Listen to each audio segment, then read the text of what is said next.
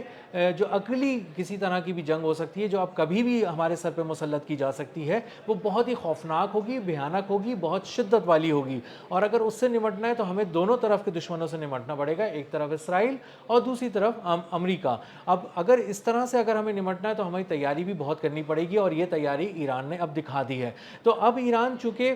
Transit فی وصول کرنا شروع ہو گیا ہے, تو اب اس سے اگر پوچھا جاتا ہے تو اس کے حکام کہتے ہیں کہ مصر بھی تو یہ ٹرانزٹ فی لے رہا تھا, 2 لاکھ سے لے کر 10 لاکھ ڈالر تک مختلف ممالک جو ہیں وہ اپنے قریب سے گزرنے والے پانیوں سے ٹرانزٹ فی لیتے ہیں کمرشل ویسلز سے, اور یہ ان کے ریونیو کا ایک بہت بڑا حصہ ہے. ایجپٹ اس میں شامل ہے, امریکہ اس میں شامل ہے, کینیڈا اس میں شامل ہے, اور اسی طرح ترکیہ بھی اس میں شامل ہے, جو ان ممالک میں جو ٹرانزٹ فی لیتے ہیں. اور ایران نے بہت زیادہ سینکشنز اپنے اوپر برداشت کی, اتنے سال اس نے تکلیفیں اٹھائیں, اتنی سال اس نے پابندیاں برقرار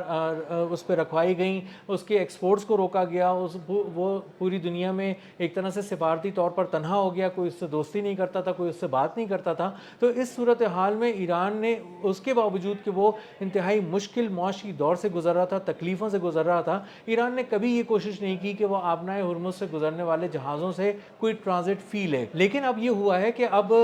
ایران جو ہے وہ ٹرانزٹ فی لے رہا ہے, باقاعدہ اپنے حق کے طور پہ لے رہا ہے, چائنیز یوان میں اس کو ٹریڈ کرا رہا ہے, پیٹرو ڈالر کا اس نے گلا گھونٹ دیا ہے. اور اب اندازہ یہ ہو رہا ہے کہ بہت سے ابھی تو ایک جہاز سامنے آیا ہے ابھی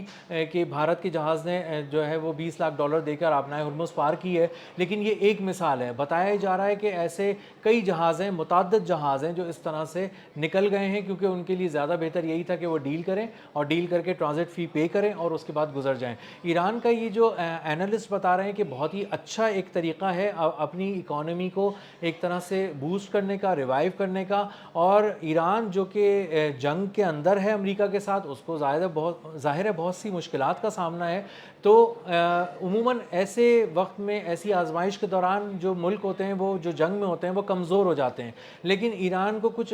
الگ ہی قدرت نے ایک فائدہ دے دیا ہے کہ وہ اس کے لیے ایک اپورچونٹی آ گئی ہے اس آزمائش کے دوران, اور وہ اب چائنیز کرنسی کے ذریعے چائنیز یوان میں پیمنٹ کر کے 20 لاکھ ڈالر لے کے ایک کمرشل ویسل کو کہہ رہا ہے کہ آپ پار کریں. اگر اس طرح کیا جاتا ہے تو اینالسٹ بتا رہے ہیں کہ اس اسٹریٹجی کے ذریعے یہ جو حکمت عملی بہت ہی دانش مندی سے اپنائی گئی ہے ایران کی جانب سے, یہ انہیں 800 ارب ڈالر سالانہ تک دے سکتی ہے. اور اگر وہ صرف آبنائے ہرمز سے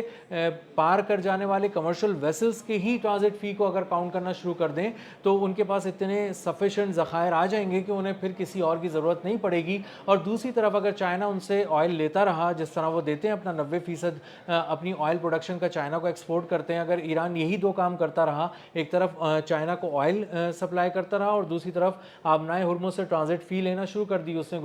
گزرنے والے ہر کمرشل ویسل سے, تو اس کے معاشی مسائل ویسے ہی حل ہو جائیں گے,